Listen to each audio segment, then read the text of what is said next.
Hello, everybody. My name is Indrani, and you are watching Cast Friendship. Cast Friendship is our show where we speak to the incredible storytellers behind the stories we love. I'm really excited for this episode because I'm joined by the incredible Hannah Rose. Hannah is a person of many talents. She's a game designer, a writer, an editor, an art director, and an amazing dungeon master. She is the co-lead and art director for Taldorei Reborn. She's a freelancer editor and game designer for D&D's Call of the Netherdeep, Explorer's Guide to Wildemount, The Wild Beyond the Witchlight, and many other beloved titles. You can find her editor's touch in MCDM's popular TTRPG magazine Arcadia. Hannah Rose, welcome to the show. So glad to have you here. Thank you. I'm glad to be here, and your intro was so wonderful and eloquent. And wow, my intros are never that good, so I'm gonna go back and steal that. I'll transcribe it and I'll send you a copy. How about that? Perfect. Yeah. And then I'll have a slightly more humble wording for when I introduce myself. Amazing. But I was gonna say, before we jump into our chat, would you like to introduce yourself as well? Anything that I've missed that you want to add? Those are the main points. I mostly do things with games and words and cats. I have two beautiful assistant familiars who usually help more than they hinder, but it depends on the day. I love that. We're gonna Yeah. throw some photos up of them if I can get some from you. But I'll throw some in the Discord at some point. awesome, that's great. Thank you so much for joining me today. Before we get into the writer designer side of things, I wanted to sort of jump back a few years. I don't know if many people know this, but not too long ago, you were a full time software developer in the IT industry. Has your work in that field influenced the way you approach game design or storytelling? Were there like any unexpected ways in which one discipline sort of ended up informing another? Biggest piece is that learning about and knowing how programming and software architecture, and if you're familiar with that, I'd say like object-oriented design, how all the pieces of that fit together is in some ways very similar to the mechanical design for games like D&D, and also the style, the way things are worded and expressed and structured.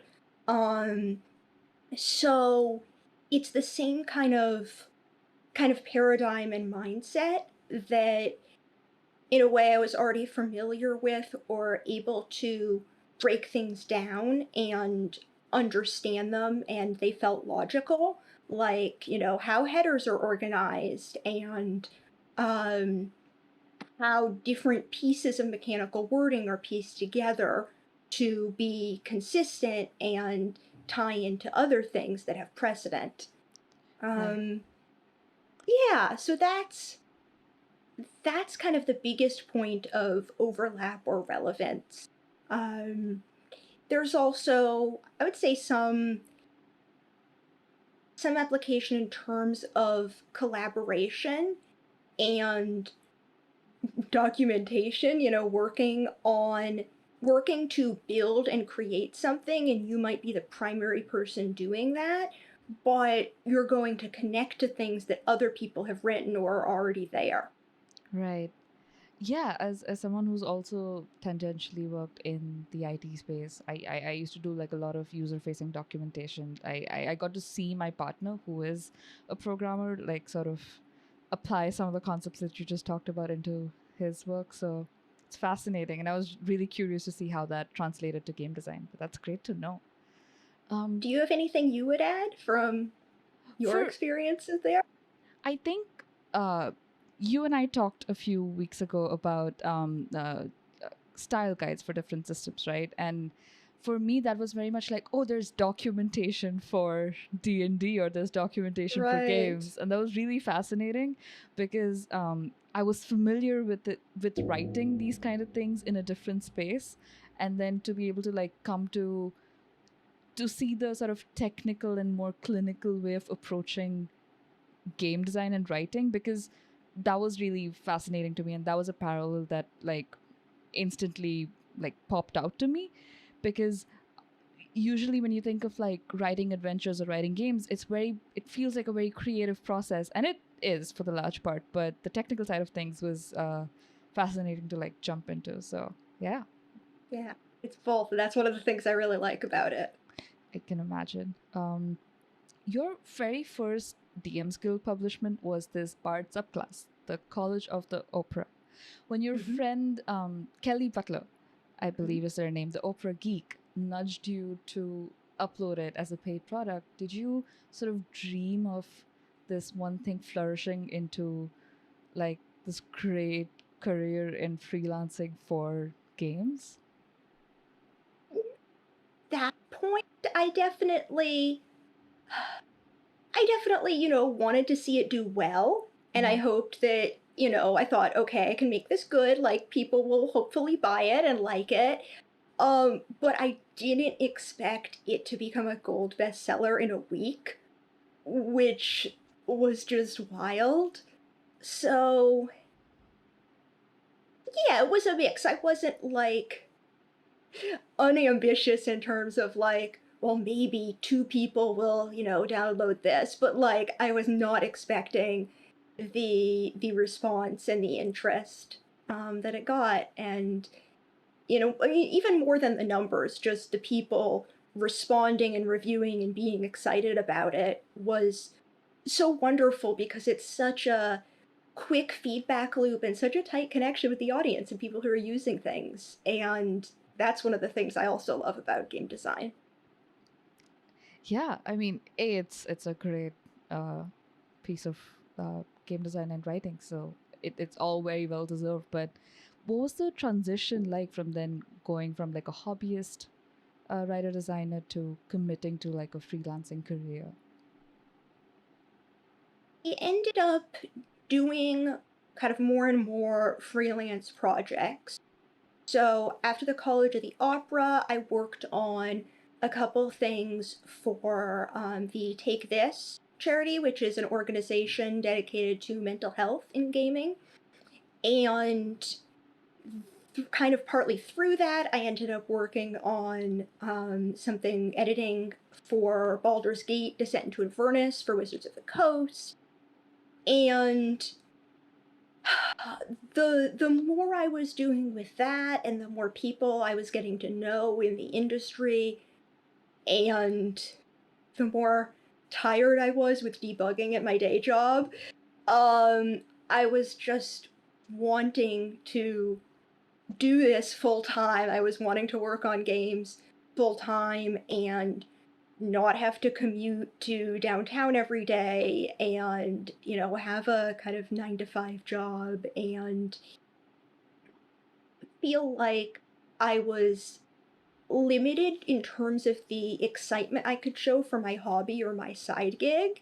That I was feeling like, wow, I'm so much more excited about this than my actual job, and I don't want people at my actual job to know this. Right. And like, I loved the company I worked for, I loved the people there, it was a fantastic place to work, but it was also just stopped being a good fit. The industry stopped being a good fit for me. And so, yeah, when I felt, I was able to take the plunge to going freelance, and felt like, okay, I probably have enough work here, and I have a plan to deal with healthcare, and I think this will be better for my own health, then I ended up doing it. And that was 3 years ago? 4 years? I think 3 years ago. And look at where you're now, which is amazing. um, you mentioned like it would be better for your own health. What was sort of, if you're okay to delve into this, Yeah, yeah. what was the impact on your mental health like going from a job that wasn't, I'm assuming, as fulfilling as this other potential avenue ended up being? How did that feel? It wasn't just the the creative fulfillment, but also the flexibility. Right. Being able to have appointments and run errands during the day instead of trying to fit that around a work schedule, or feeling bad if I was leaving work in the middle of the day. Um But also in terms of the creative fulfillment, was nice that I, got to use a lot of different skills Right. in working with words and doing some, math or structural technical design and um collaborating with people, but in a different way. I think in some ways I felt like I had more support as a budding designer than as a software engineer of a few years in the industry who was like, I could go ask questions, but I was kind of expected to know a lot. I was expected to just keep learning and leveling up. And I like learning and leveling up and learning new things, but it became a I want to keep getting better at things that I care about versus having to learn a specific new technology, that is just going to be replaced in another 2 years with another library. Um I think basically the choice of what I wanted to work on and being able to set my own schedule to some extent, and be able to do things that were creative and fun but still meaningful to me. Right. That's great. And I think a lot of this will really resonate with the Indian TTRPG community because Indian work culture is very similar, where you're often like pushed into doing a certain limited amount of things from a very young age, and there's like family and society that there's these layers upon layers of pressure that people have. So it's really nice to hear from someone who took that plunge and is able to who came out of it on the other side being better for it. And I think that's something a lot of us need to often hear. So it's great. I'll also say that, I really recommend thinking through and really evaluating before you, jump into a freelance career without a safety net.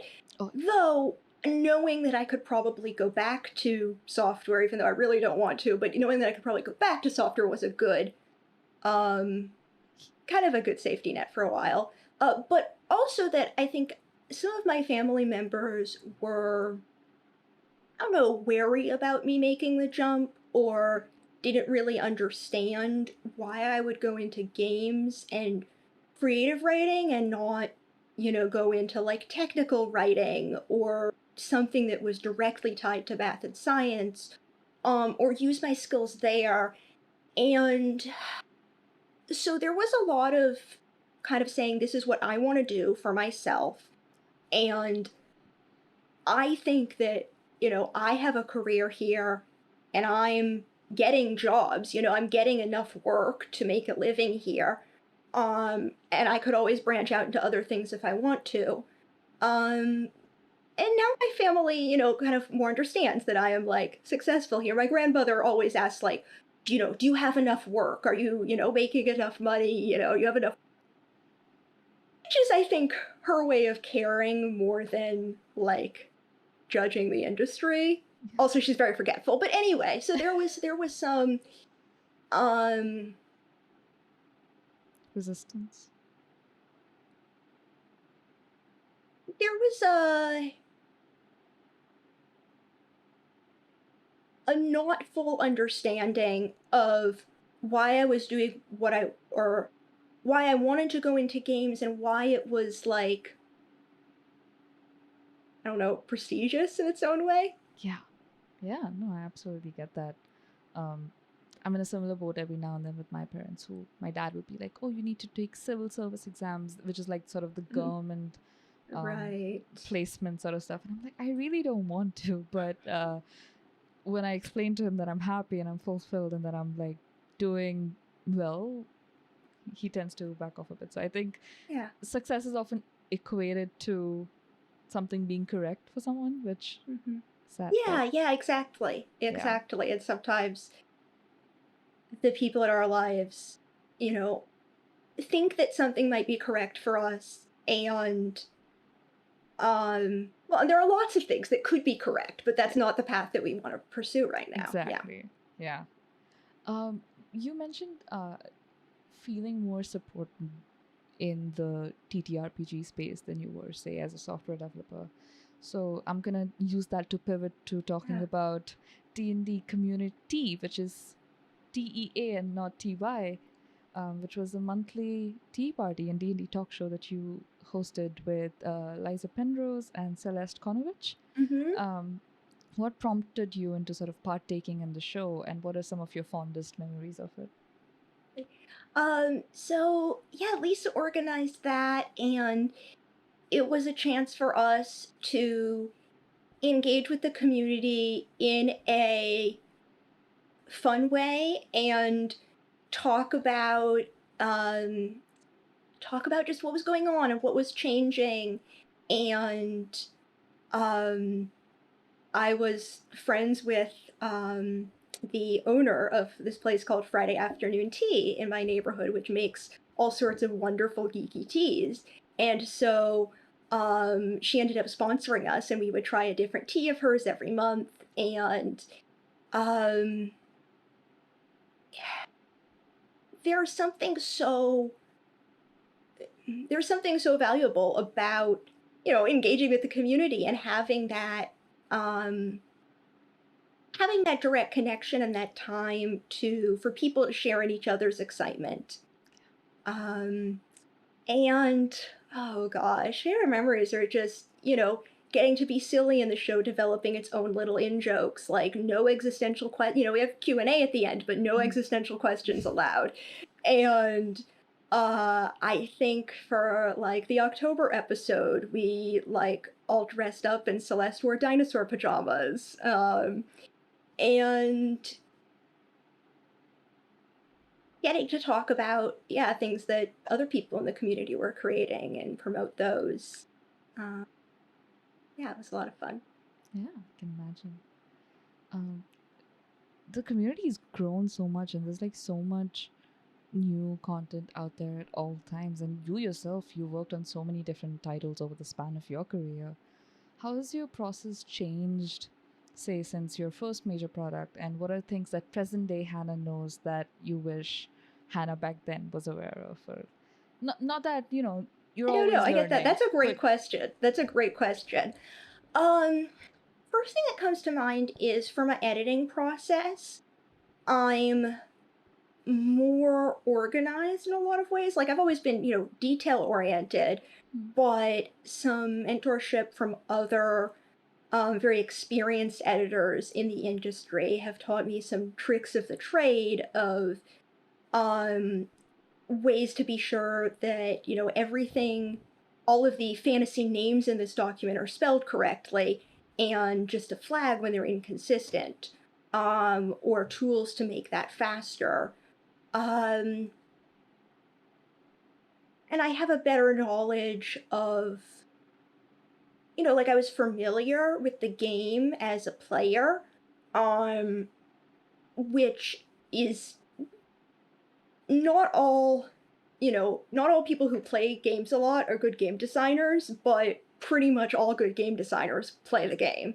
So, so I had familiarity with a lot of things as a player, but also now I've developed more of a knowledge of different monsters and creatures and other things. And of course, there's always more coming out, but it's easier to reach for things I can reference and precedent and knowing what's out there. What else? There's definitely, just some gradual being able to spot flaws or possible issues in an adventure better, and that's, a continual process. But, with every project, you learn a little more, and every project is different. And that's something I've actually, like I talked to Chris Perkins once about his advice for developmental editing on adventures. And one of the things he said is that every adventure is different. Every adventure, every project is different, and you have to figure out what works best for that one. right. That you can't apply exactly the same rules to all of them all the time. Right. So would you consider them Um, more as like guidelines in that sense, where you know what works and then you adapt it to fit the specific project Yeah. itself. Yeah. Or kind of a list of what doesn't work, but then you figure out what works best for that, what works best that doesn't have any of those holes or that, doesn't have new holes. I guess there are kind of like categories of things. Like, you don't have to, in adventure writing, you don't have to allow for every possibility of everything that might happen. It's not a series of if-then statements. That's bad and inefficient. Yeah, exactly. But I also give critique when it's like, I really don't think most groups are going to go for this, or there is this other thing that a lot of groups are probably going to do, that things that I think my group or groups I've played with, are likely to do, and there's not really a lot of support for how the DM should handle that in the moment. I don't, I think the two things I really keep in mind when editing and working on adventures is what's going to make this, what gives the DM the tools they need, which doesn't mean they don't need to prep or they don't need to decide things on their own, but stuff that's not going to be kind of a gotcha moment where they're scrambling. Right. And what are the players likely to do or enjoy or engage with versus not? Yeah. Has there been like a particular project that was sort of this pivotal moment in your career that you want to delve into a little bit and geek out about a little bit? Oh, well, that's gotta be Taldorei Reborn. Yeah, I figured it might be. And what do I want to say? There's so many things to say about it. I'm really proud of the book itself and of how many people are enjoying it and using it and delving into the details. And, that was the whole hope when creating a book of this depth and scope, is that both the Critical Role community and people who aren't familiar with Critical Role in Exandria were going to get a lot out of this and be inspired by it and use things in it. And that's really seemed to be true, which is awesome. As a creator and a professional, one of the biggest pieces was that unlike a lot of other projects, unlike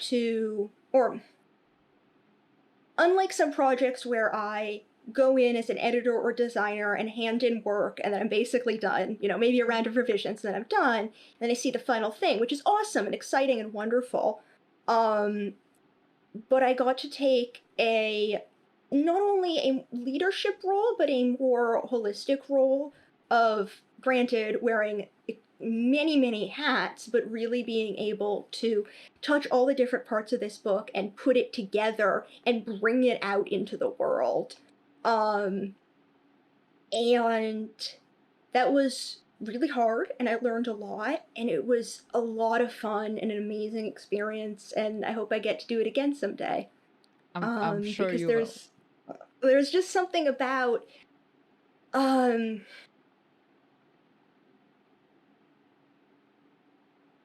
there's something about not only seeing everything come together, but helping it come together and making it come together. Yeah, that's really special. Yeah. And getting to have different parts and aspects of the book inspire others.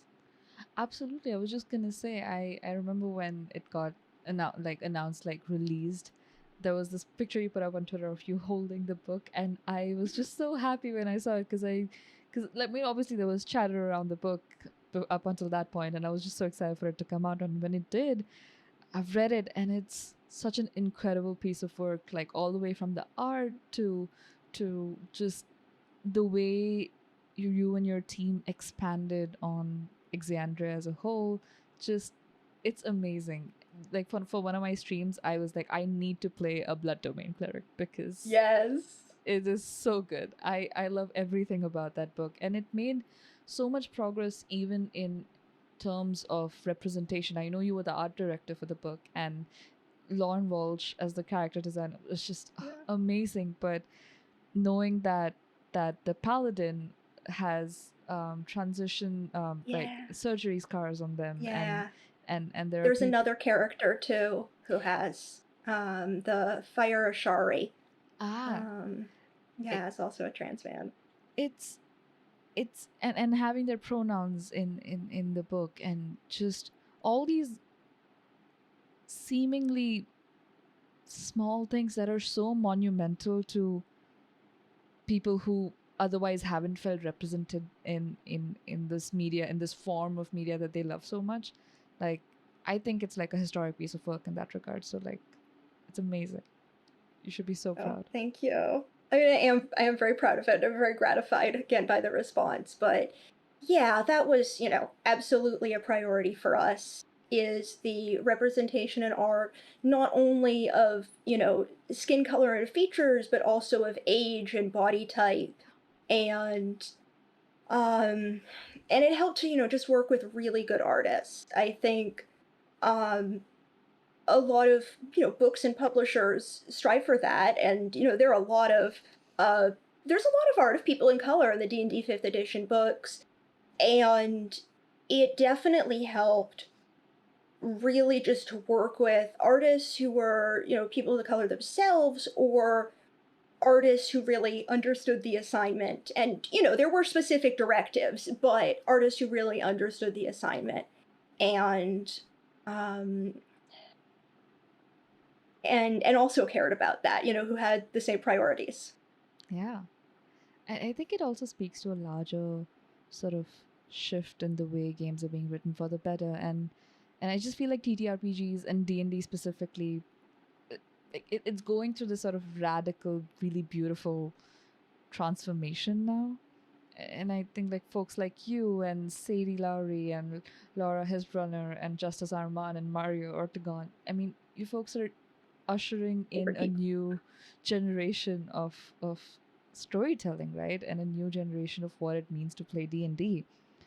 Are there things that you see in D&D's past that makes you go, this can be iterated upon? And how do you approach creating something that's fresh for a game that's existed for so long? Specifically, you mean like things on the diversity and representation front? Honestly, not just that. I mean, on that front, I remember reading about D&D's history. There was a point where women didn't have charisma; they had beauty stats. Like, I mean, Oh my there's like god. so Yeah, much. one of my favorite facts about like old school representation in D&D is that the original, or the original D&D miniatures that like Gary Gygax and Dave Arneson and people created for the game as they were like developing it. The original D&D miniatures were repainted, kind of literally reskinned from wargaming miniatures, which was what was available, and they took Native Americans for the orcs and painted them green. Right. Um, That's yeah, yeah. I yeah. think I think the best way to deal with things like this is to acknowledge them as things were, and then be like, okay, how can we do better, and then commit to that. And I think you're almost at the forefront of that sort of change with. I am part of a wave, maybe, but Yeah. there are a lot of people working on these things and speaking about these things. Um, and it's really something that's been in progress for many years. You know, Wizards of the Coast made a statement, which, say what you will about single statements. Anyway, Wizards of the Coast made a statement about their commitment to diversity and representation and a new approach to a lot of things a few years ago. And a lot of the community's response was basically like, well, you haven't done it yet, or you're not doing it fast enough, or when the next book came out, it's like, well, I guess this is better, but you're not really living up to it. And something that doesn't really fit into the optics and PR is that books take a while to make. And it's not an excuse. It's always good to have done stuff sooner. And progress now doesn't obviate issues in the past, but things have also been in motion for a while, and the bar keeps moving, both for better and for worse. The bar keeps moving. But yeah, I was just gonna say things have been in the works for a long time. People have been talking about that and educating themselves and others. Yeah, absolutely. Um, in that regard, though, what is something that you particularly are passionate about, seeing change in?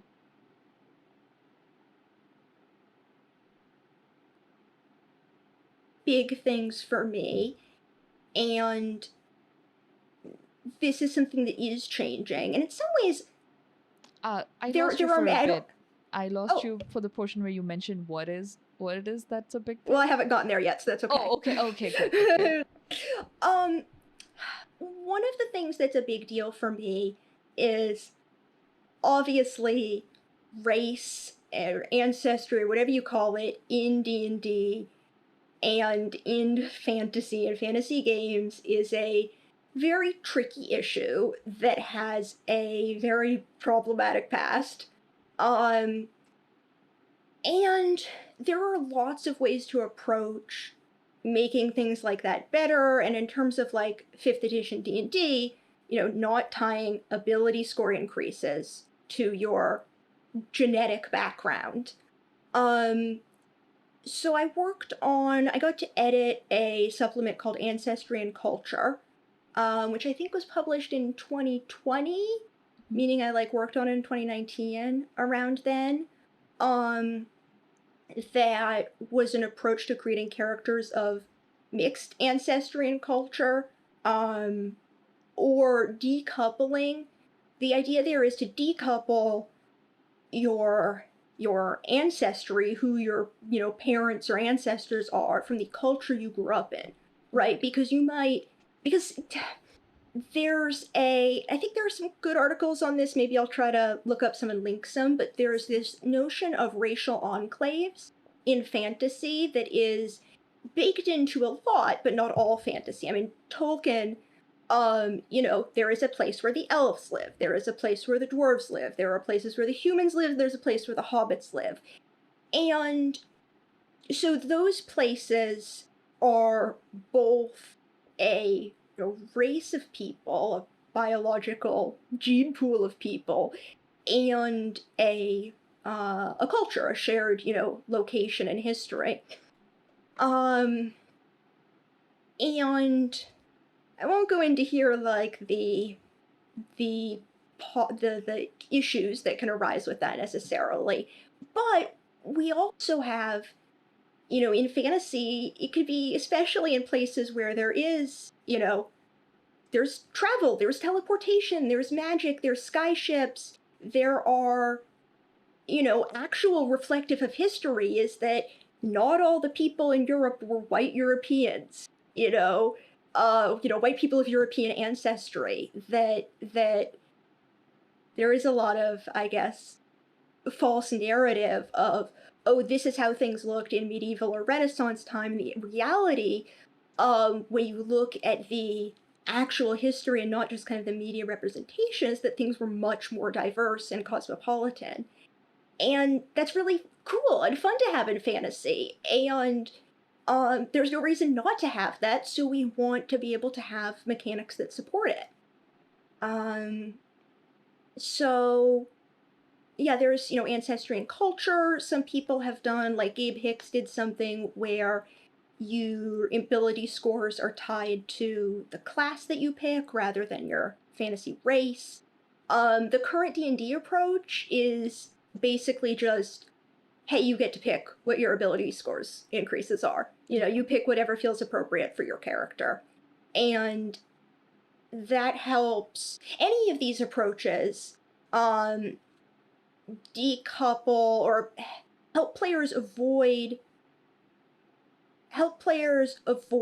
stereotypes of race and class, or be mechanically punished for not going with those stereotypes, right? Like, I wanted to play a dwarf abjuration wizard, but if you're starting at 2nd level and you're not rolling for stats, then it's really hard to get a good intelligence score, which is good to have as a wizard. Yeah. And so it discourages, people from playing certain race class combinations. And anyway, many new approaches don't do that. Yeah. That was my very first. I've been a unapologetic min-maxer in games. Like, I love just optimizing my characters to the point where they're the best at what they're good at, and they can suck Want at to what be they're good at what you're good at. yeah. And yeah. Yeah. And I get a little bit of flack from it every now and then, but I'm like, you know what? I'm not trying to power game, so I think it's okay. Right. You're not trying to rules lawyer, you just want to be good at what you're good at. And exactly. And when I came into with that mindset into D&D, and I was like, oh, I really want to play a wizard, and I went through all the races, and I was like, oh, I would love to play like a genasi or something, but yeah. elves seem to be the most appropriate for playing a wizard, and a high elf gives me an extra cantrip. So my choices were very much informed from that, coupling of Yeah. like mechanics and race. And I, at that point, I didn't stop to consider why that was an issue. I just sort of went with it, and now when I look back, and I'm like, yeah, I wish, like, I hope that future generations of players are like, you know what, I want to be this and this, and it doesn't matter what race I am, I can just be good at being a wizard. And I think that's great. Where do you see? Yeah, I'm sorry. I was going to say one more thing about that is like talking about, mixed ancestry is, again, you have all these cosmopolitan places and you're not having racial enclaves, and without getting weird about the nitty-gritty of it, you can have fantasy species or races that can have children together. Yeah. And, again, we want both the lore to not ignore that or to be very human-centric. Elves are all half-elves are only humans and elves. Yeah. And it's like you're always exactly half and half. Like, it's usually you have a human parent and an elf parent, but what about you have two half-elf parents? What about, your grandmother is an orc? And not only decoupling, your ancestry from mechanics, but also decoupling the mechanics and structure of the fantasy race from the idea that every race belongs in one box, and so you can have, occasional two combinations of human and another box. Yeah. Yeah, that's a very, literally narrow perspective. And it's more fun to mix things up. You can make so many, different characters and lore, and there's no reason not to. It's about being creative and storytelling, and we don't want to limit players from telling good stories and creating, dare I say, more interesting, more varied character backgrounds. Oh, absolutely.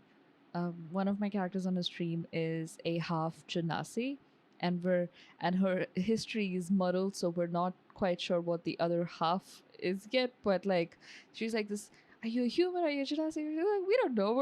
I'm just gonna roll with whatever happens to me. Just are whatever you are. Yeah. I have a character in my campaign who is an Aasimar, and the player knows she is an Aasimar. All the other players know, like, this character is mechanically an Aasimar. The character herself is only just starting to realize that maybe she's not actually human.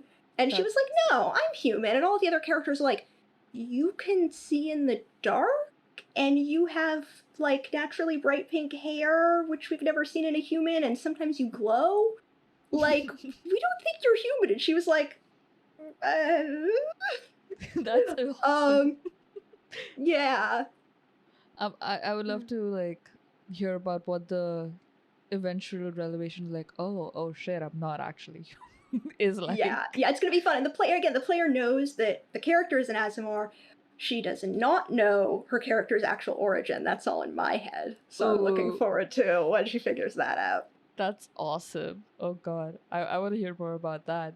But So, because we're talking about GMing, let's talk about your process around that. You're gonna be running D&D in a castle come oh September, yeah. and that sounds exciting, by the way.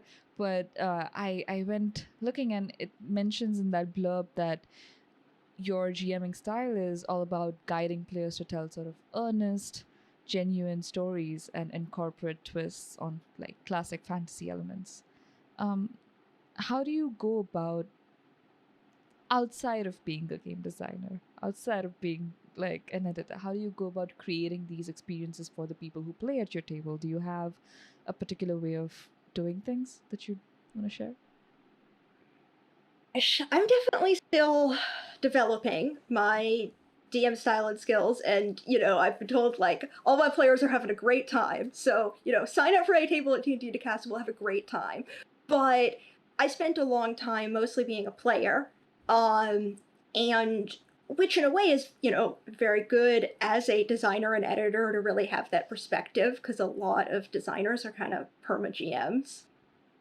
Anyway, but so I'm still developing some of that, and it's something I've been giving a lot of thought to, is how to reflect certain themes in a campaign and how to emphasize things and present things in a way that will come through to the players and the character and the story, kind of, more or less as I intend.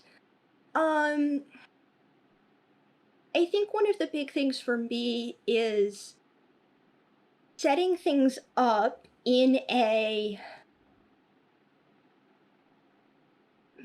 some ways, even if the adventure has certain paths or it's linear or whatever, my approach to world building and structure is very, very much like a sandbox. Is like, okay, what's going on in this world? What are these NPCs doing?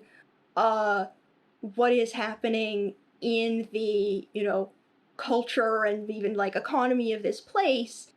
Just like general things. And then seeing what the players do and a cause and effect. How does that inform this? And in what way should it inform this that's best to shape the story?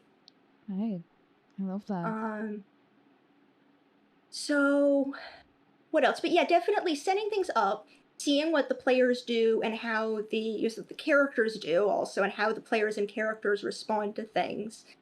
Um, and then just kind of building on and layering on and building on and layering on, and that's what collaborative storytelling really is yeah, all of that layering. Like I have plans, like I have this character's backstory that the player doesn't know, but it's constantly, changing and evolving what little snippets I show where and what hints I'm giving. And then it's like, wow, they really did not pick up on that hint at all. Or, wow, they are saying these things that are so relevant and perfect and applicable, but they have no idea that it's perfect and relevant and applicable. How am I going to reweave that thread in? Put out a lot of threads, the players like weave with them, then I'm like, let's, pick out some of those and weave them in and add a new piece of yarn. And um, I don't know, it's very iterative. Yeah, no, that makes sense. Yeah, speaking of like, as someone who works within the TTRPG space and treats it as a personal hobby, do you find the lines being blurred between work and play? And how do you separate the two spaces? And additionally, what are some of your pastimes outside of TTRPGs? Oh, that's a great question. One of the things that's been very important for me as a creator in TTRPGs is having a regular home game that is a home game, that's not streamed, um that's not something I like turn into content. Like I might occasionally, talk about it, but a private home game that is really just for fun. Yeah. And sometimes like my current game is also with other professionals, but like for all of us, it is our home game. And nobody takes notes because they, have all their other games that they take notes for or DM or write recaps for or whatever. So that's interesting. But it's, it's this home game and this refuge for all of us of like having this hobby be fun, even when work is stressful, and reminding us why we enjoy it, and having creative inspiration from it. So that's my biggest, approach and piece of advice, certainly. The lines are blurred somewhat, like I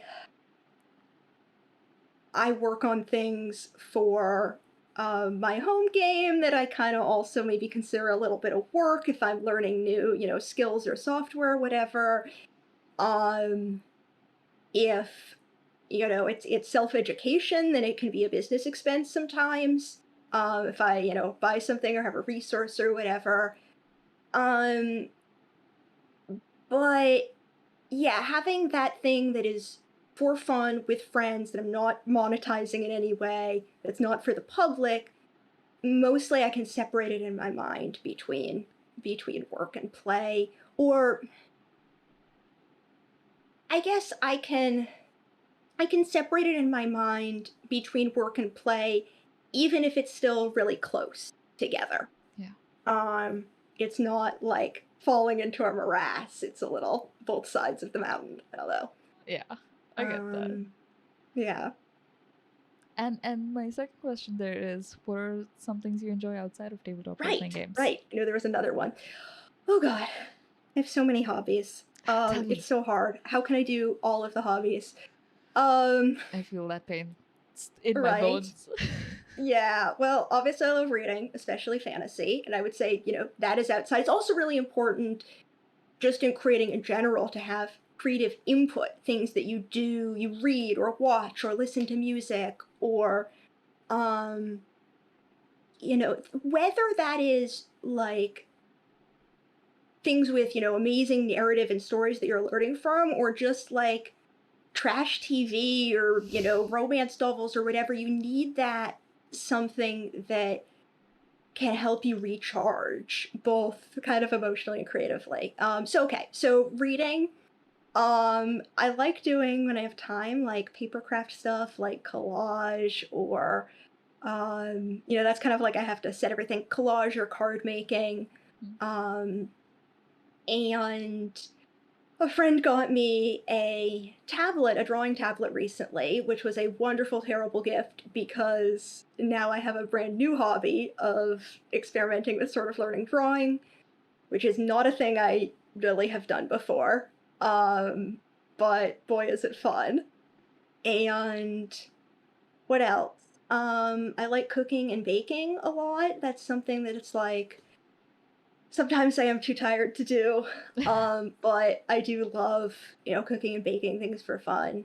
I think it's more fun when I'm entertaining, which might be why I haven't done as much the last few years with COVID. I wonder why.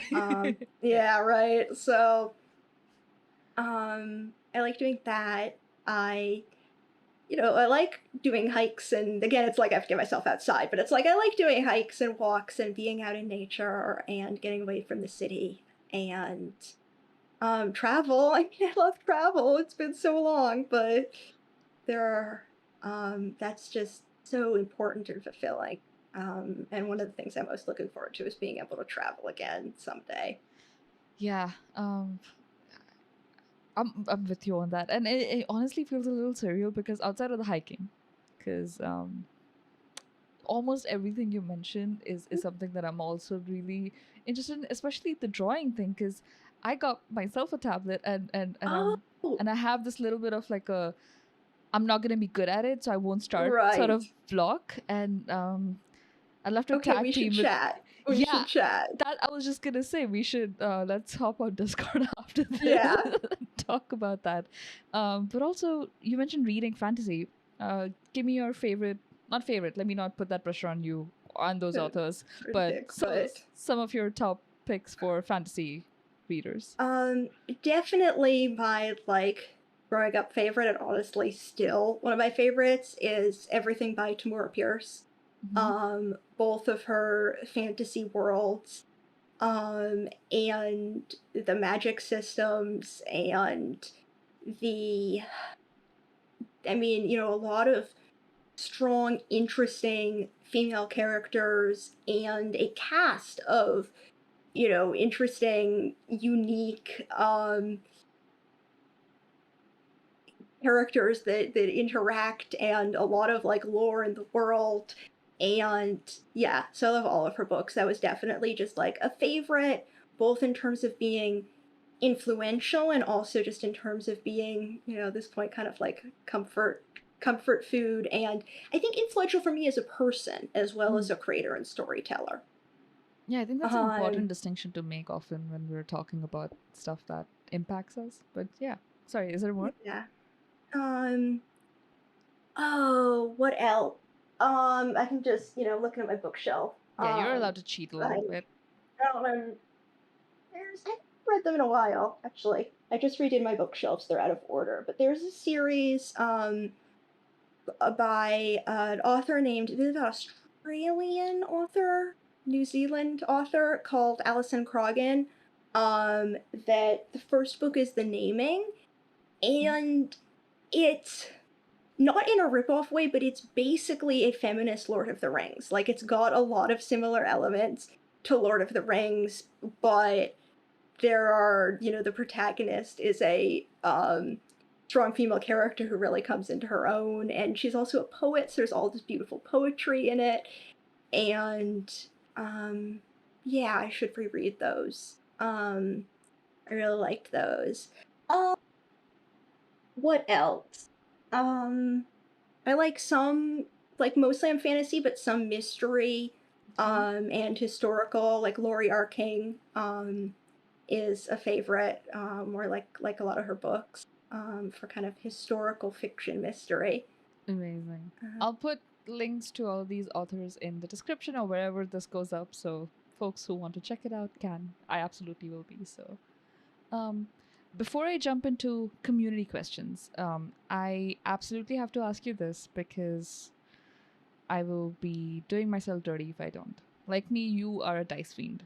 And I want to know how the dice collection began and what does your dream dice set look like? Oh boy.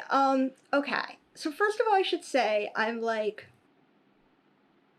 I think compared to a lot of D&D players, I'm a little bit restrained on dice, actually. Like, I have a lot of dice, but it's been gradual over many years, and I don't actually buy that many dice, I think, for myself. Anyway, so, but yes, my dice collection has grown, for a long time. It's just like, honestly, I do really like, the classic Chessex dice. There were some good ones there. And I started branching out just a little bit into like handmade, expensive luxury dice very gradually, and had just like the Sakura Rose Quartz level up set. Oh god, that one's pretty. Are those in here? No, they're in. Those are in here. What do I have? This is a Wormwood Dice Vault with Devon Ruse. Oh, nope, they are in here. Here we go. I hope you were ready for like a dice viewing A as show well. and tell? Absolutely. Oh my god, that is so pretty. I love it so much. There we go. That's incredible. Yeah, so these were one of my first like fancy sets, even though I don't really have a like specific character that they, go with. They're beautiful. And I did a trade at one point with a dice maker, Evelyn of Evelyn's Workshop. Aaron, yeah, I love Evelyn's Workshop. And those were okay. Yes, my dice collection. I have a lot of blue and gold dice. I really love blue and gold dice. They're just all so pretty. I've actually and so seen she the made photo. me a custom blue and gold set. It's beautiful. I've seen the photograph of it. I think that was a trade for the, because I know she's been looking for that Swarovski crystal D20. I got it for her. I remember. Yeah. Oh my god. She's been looking for it for so long. I'm so glad she finally got her. I know. Well, and I had one, but then I didn't have it, and I wasn't sure if I could give it away, and then it was like, I'm not going to use this. Like, I think it's cool, but it's not a thing I'm going to use, and she wants it so much that, I was like, please, I want you to be happy, have it. Amazing. Anyway, so she's going to cast another set for me, but I have to decide, and I'm having trouble deciding what I want. she's incredible. May I recommend? This is the one that I have because we traded Yeah. once and like we Yeah. swapped dice with each other. And the one that I got from her was this spell scroll set. She has these beautiful like Oh, little spell yeah. I scrolls thought in. about that. They're gorgeous. They're Mm. personally my favorite from her Yeah. collection. But shout out to What? Aaron. Okay, where I might disappear for a sec for more dice Okay. show and tell if we have. Yeah. What was I gonna say though? One of my favorite dice places right now is Everything Dice. That is a Oh my place I have God. not been able to restrain myself from buying more of because they're just so pretty. Yeah, their and I love all hand-painted of ones them. are Yeah, they're insane. hand-painted ones, but also just the rest of the ones like. I heard the voice. I like how you told me. Yeah, you told me that I'm not that into dice, and I'm like, I don't know. I I don't didn't know say I'm about. not into dice. I said I'm slightly restrained in the number of sets I have compared to some people I know. Okay, fair enough, fair enough. But I'm so glad we're doing this. I Yes. totally hope for a show and tell, which is perfect. Okay, so yeah, so this is the like Sublime Blight is And the font one of my is so favorite. nice. The font is so nice. I am kind of picky about fonts and some fonts that are too out there I usually don't go for. And I like to see the 20 on the 20. Yeah. You know, you want that like mental gratification, which is one reason I like Evelyn's dice is that she does 2d20s and one has the 20 and one has the star. Yeah. Anyway, there is also, I will give a shout out to a good friend of mine who I actually met through her doing her dice. I was like, wow, these dice are really pretty. She'd done some dice, I think, with Forget-Me-Nots, and it's like, these dice are really pretty. There are Forget-Me-Nots blooming in my garden right now. Oh, she lives in Seattle. Hey, Just would send you some want out. some Forget-Me-Nots? This is Fern and Facet. Oh my god, I love Fast and Fern's dice so much. And then I went to drop off some Forget-Me-Nots for her, and she was wearing a Critical Role sweatshirt, and we got to talking, and we become friends. That's so, amazing. like, I have this wonderful friend from. Anyway, I don't think That's I've the best posted way to pictures. make friends, I gotta say. This is a set she cast for one of the players in my campaign, and I got like matching sets. From her. There we go. Oh my god. With like the florals and silver ink. It's so and beautiful. They're so pretty. Anyway, so those are a few of my favorite dice. I love it. I don't have a Nonagon dice set yet, but someday in the future I'm sure I will. I would love to make you a set. And yeah, shop update coming soon, folks. Keep an eye out for that. But let's jump into the community question side of things because there's a couple for us to get through. I don't want to keep you for too much longer. I'm okay. I know I just took up like 10 minutes talking about dice, so I'm sorry. Is it bad that like I'm gonna go rewatch that and just stare at the dice later because they're so good? No, but I'll send you more dice pictures. Or... Yes, do it. But okay, community quest. Oh, okay, baby. I actually love community questions, so I promise we'll get to that. But first, she does not want to be on camera, even though she wants attention. She is the most photogenic cat I've seen in a while. There you go. There you go. Hello. What's her name? This is May. Hi, May. Oh my god. Sorry, baby. You just got us like at least 20 more views on our tweet, so I appreciate that. Cats are always, cats are always good content. Dice and cat photos is this is gonna be the winning combination. We have another stream where my friend Shubham, when he streams, we have like a dedicated cat cam, so that anytime his cat's in, we're just really milking that poor cat for content. But community questions. So they're mostly around working in TTRPGs, and so that's where these will be headed. The first one is, what is some recommended reading if you want to get better at writing TTRPGs? It's a great question, and I'm Like, it's a good question just to be asking. Read good things, you know, like read good, well-written game content. That is, I would say the biggest one is, you know, you have to know what you're emulating. Like, read it and break it down and think about how it is organized and structured and what kinds of things are exciting to you or feel useful. And so especially I would recommend any of the official D&D books that are kind of published in the last 2 years, really like keeps getting better and better and more recent style. Though going through the Player's Handbook, Monster Manual, Dungeon Master's Guide, you know, that's the bread and butter, and being familiar with that content is good. Yeah, all the D&D books, official D&D books published in the last few years. I think Taldorei Reborn is pretty good.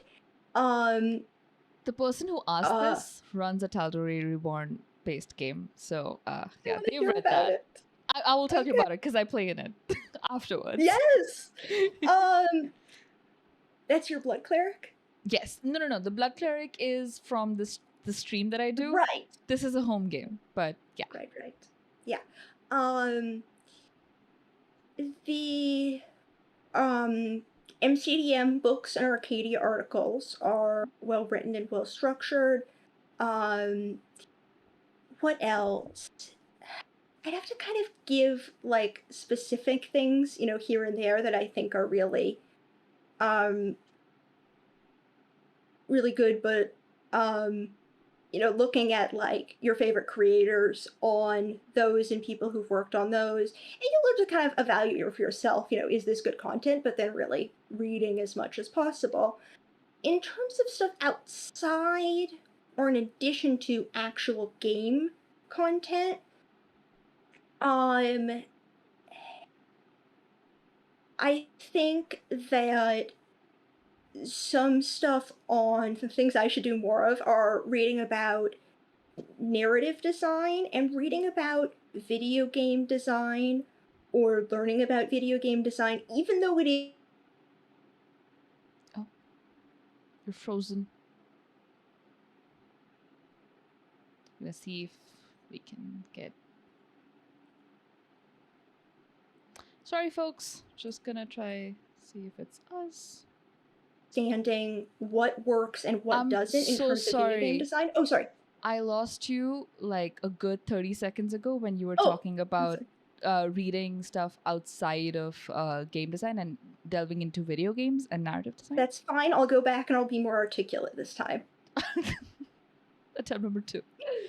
So I was just saying that reading about narrative design and video game design, and there are a lot of things. There are things that, you know, don't overlap in video games with TTRPGs. It's a very different kind of play experience in a lot of ways, but the ways that you can evaluate what is good narrative design and what is good dungeon design and start thinking about that can also apply really well to TTRPGs. And there's kind of a lot more, I mean, there is a lot more like structured research and knowledge about the video games than you'll find out there about TTRPGs. I think that Strix, who I know you're familiar with, has a lot of good writing on mythology, both like mythology itself and the way that it applies to story and narrative in games. I highly recommend that. Strix is amazing. For folks who are not familiar, you can find Strix on Twitter at @the_Strix, and they have some incredible threads and resources on narrative design. So go check them out. The second question. Oh, sorry. I was going to say one other thing. Sean Merwin, who is a extremely experienced and fantastic designer. I've learned a lot just by editing his work, actually. has a series on D&D Beyond called Let's Design an Adventure. That I recommend to everyone learning to write. There's an especially good one on box text, which I recommend to everyone, even experienced designers. And that really breaks down a lot of the parts of design and writing adventure, and I recommend that. Nice. I'll add that to the links section. When do you consider a task or a project or anything done or complete? Ooh, deadlines are great there. Deadlines are a part of that, but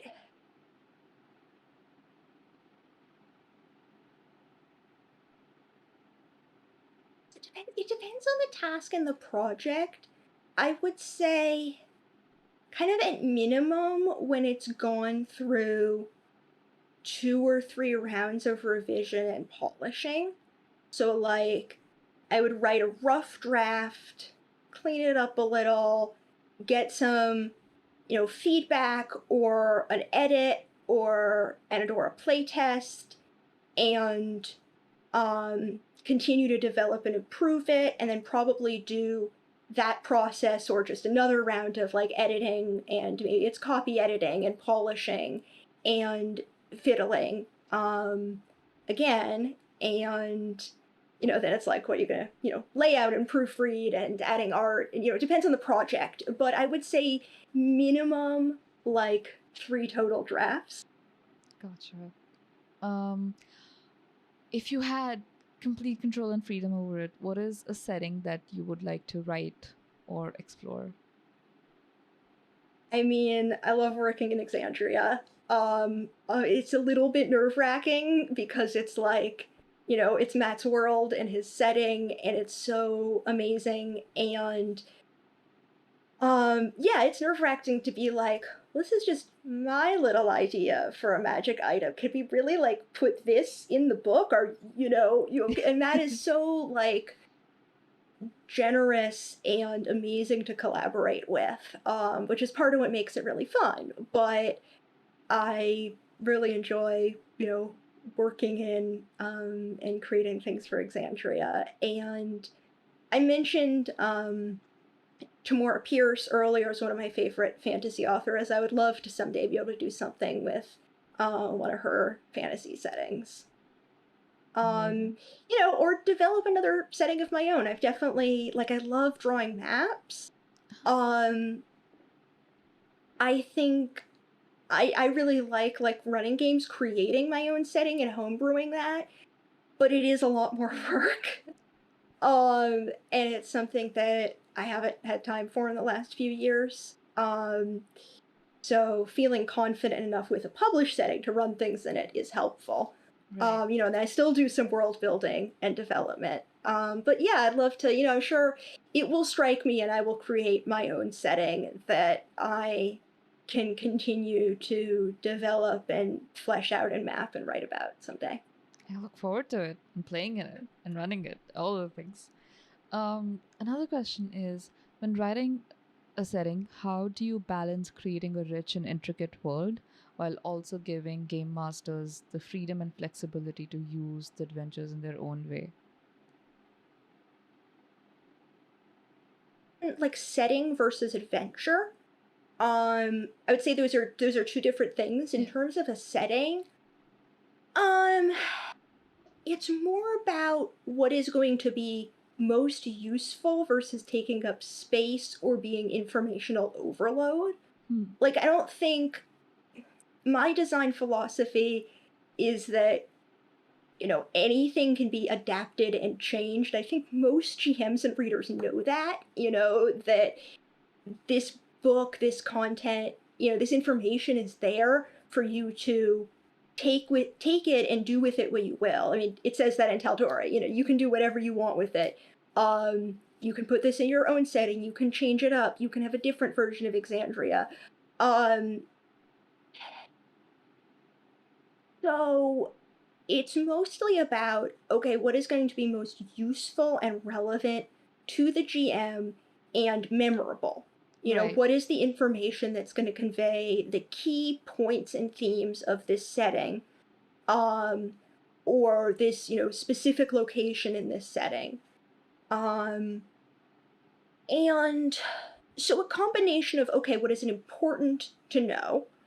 What is not important? Like, what's too many little details? Like, okay, we don't need to know, unless it's like really relevant to the adventure or a huge part of the culture, we don't necessarily need to know like the foods that are for breakfast versus lunch versus dinner, Right. or um, the gradations of different schooling systems, like what is the middle school versus primary school, and like, you know, um,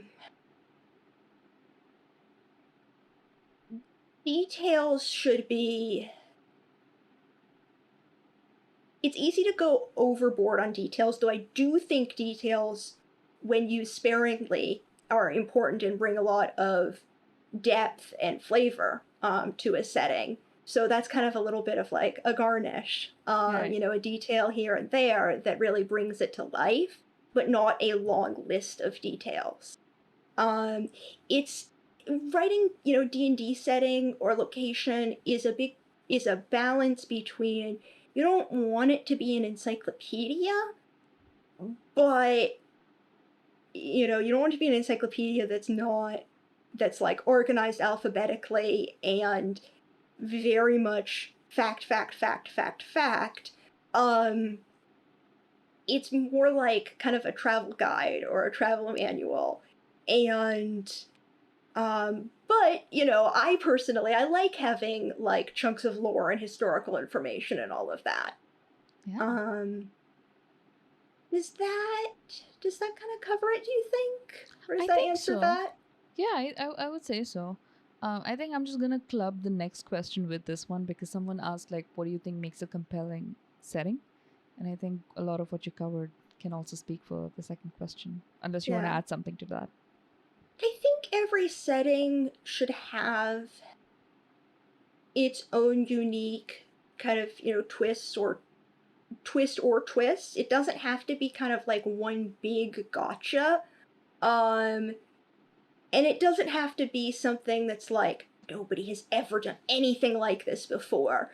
Um, but thinking about what the conflicts are in a setting, not necessarily conflicts of like, war or violence or factions, but the kind of like issues of the time. And that's something we looked at with bringing Taldorei forward. So the Vox Machina campaign and the original version, the old version of the Taldorei campaign setting book, were set about 26 years before the current book is set, which is at the time of kind of the campaign 2, the Mighty Hmm. Nine wrapping up. Anyway, so we brought this whole continent forward into the present.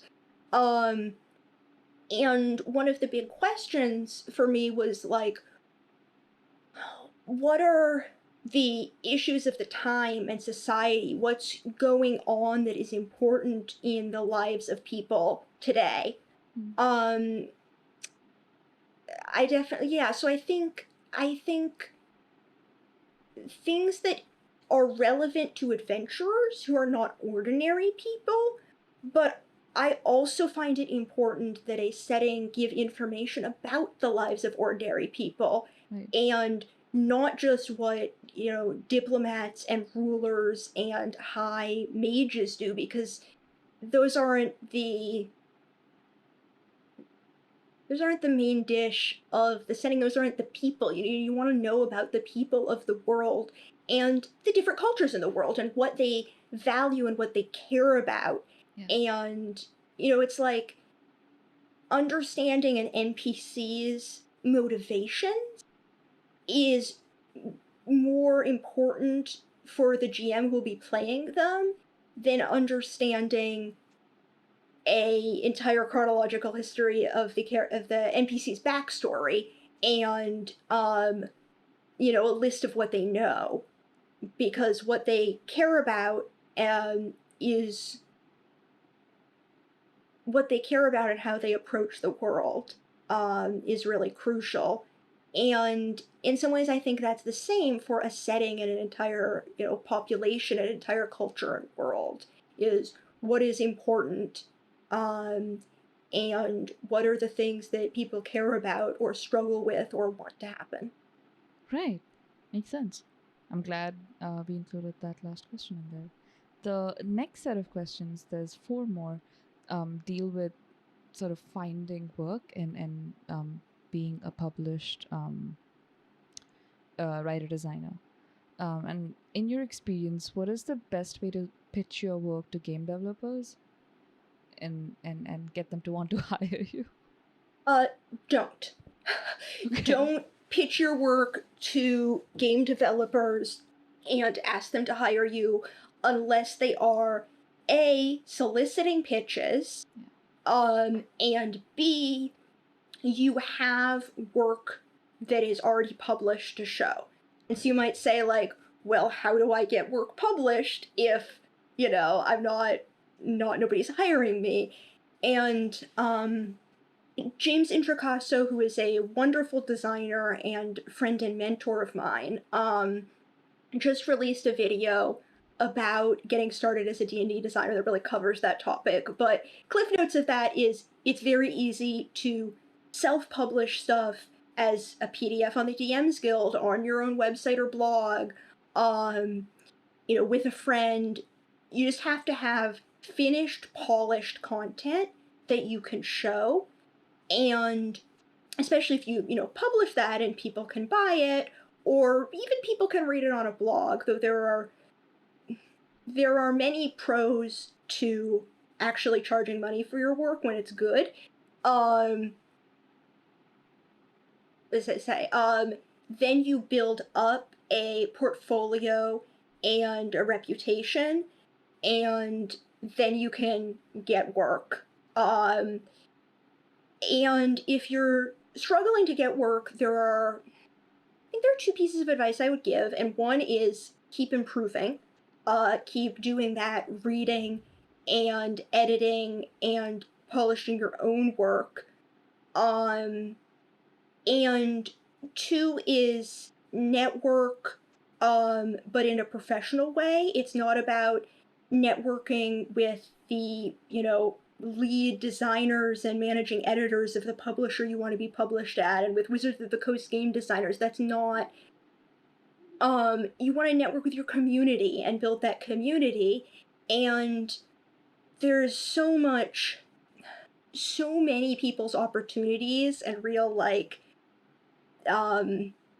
job opportunities and, breaks and all of that comes from recommendations. Right. Like, whenever I can't take on a job, I recommend somebody that I think is good and I trust. Sometimes when I do take on a job, I recommend somebody that I think is good and say, hey, have you reached out to this person?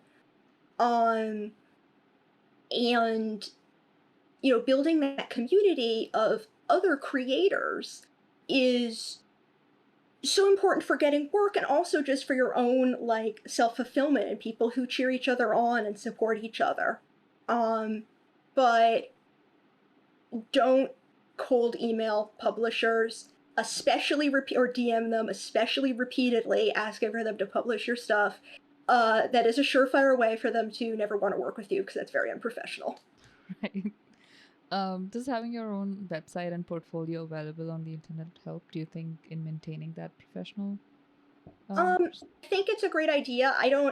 So I guess I have a portfolio. I haven't actually set up a website because I'm like, well, I was getting enough work. Like, it would be good to do this. But, so I guess I would say it's not essential if you're getting the work, but it's definitely not a bad idea. There is, it's always good to have a professional website that is a central place that people can find your work and know about you. Right. And Oh, sorry, yeah. we'll say one more thing, which is that um being engaged with a community, some of that can be being engaged with a community on social media. Yeah. And that is a big way to get visibility. And again, posting only memes and self-promotional content and tagging famous people in the hopes that they'll retweet your work, not great, but like building a presence and a community that's like participating in a public community is a way of networking and engaging in community there. Awesome. And the last question here is, what self-publishing platforms do potential employers sort of lean towards looking at? I don't think the platform matters very much. Right. I think, for D&D or gaming, DM's Guild and Drive-Thru RPG are definitely the defaults. I imagine, I haven't done a lot of work with itch, but I think itch.io for just RPGs and TTRPGs in general, I can't think of publishers that would really care about where it is so much as the quality of the work. Right. Yeah, and where other people in that, slice of the industry or that game are publishing. Right. Certainly doesn't hurt to do that. And finally, would you say that being previously published before, let me read that correctly. Do you need to be previously published before mainstream brands would want to work with you, or does self-publishing count? Self-publishing counts. Right. The networking is part of it, but yeah, self-publishing counts. It's, like anything, more experience and experience that is more relevant to what somebody might be hiring for is always good, but it's not a people will only pick freelancers that have worked with, third-party publishers that put out hardcover books. Right. Yeah, again, the work that is published somewhere and that is polished and well written and well presented, that's the most important thing. Awesome. That covers all of our questions today. And before I let you go, I wanted to say thank you so much for doing this. And I really appreciate all the just immense amount of wealth and insight that you've provided for folks who will be watching this later. Thank you for having me on. I love chatting with you. Oh, thank you for being here. I was like very nervous, that I was hoping that that it was an enjoyable experience for you as well. So I hope that was the case. But before you go, is there anything you want to talk about? Where can people find you? Any exciting projects that you want to plug? You can find me on Twitter and Instagram at Wild Rosemage. Twitter has more game stuff and talking about what I'm working on. Instagram has more cat pictures, but also stuff I'm working on sometimes. And let's see what's coming up. Journeys Through the Radiant Citadel is going to be published in June, and I was so honored to work on that as an editor and working with a few of the writers and seeing that take shape. It is such a amazing, groundbreaking, exciting book, and I'm so excited for that to come out. Every month, Arcadia MCDM publishes their digital magazine, Arcadia, and I, along with my colleague Sadie Lowry, edit all of those issues. So you can find that on the MCDM Patreon or individual issues on the MCDM store. And I think that's all I can say publicly right now. Fair enough. We'll live with those. Keep your secrets. It's all right. Oh yeah, I can also say I'm writing an article for Arcadia that will come out later this year. That's awesome. But thank you so much once again, Hannah. I loved speaking with you. And I hope we get to do this sometime soon again. Yes. And thank you, everybody. Thank you for watching, everybody. I hope you had a good time. If you like what we do here and you enjoyed this episode, feel free to follow us on Twitch or subscribe to us on YouTube. You can find us on the internet as at Desis Dragons. That's Twitter, Instagram, Twitch as well. And we have a Discord community where you can hop in and find like-minded players. It's a really beautiful and inclusive community. When we do cast friendship episodes, we often ask our community for questions, as you just saw. So if you'd like to get involved for future stuff, please join our community. And you can find me on the internet as at Nonagon Dice. And that's us. Thank you so much for hanging out. Bye, everybody.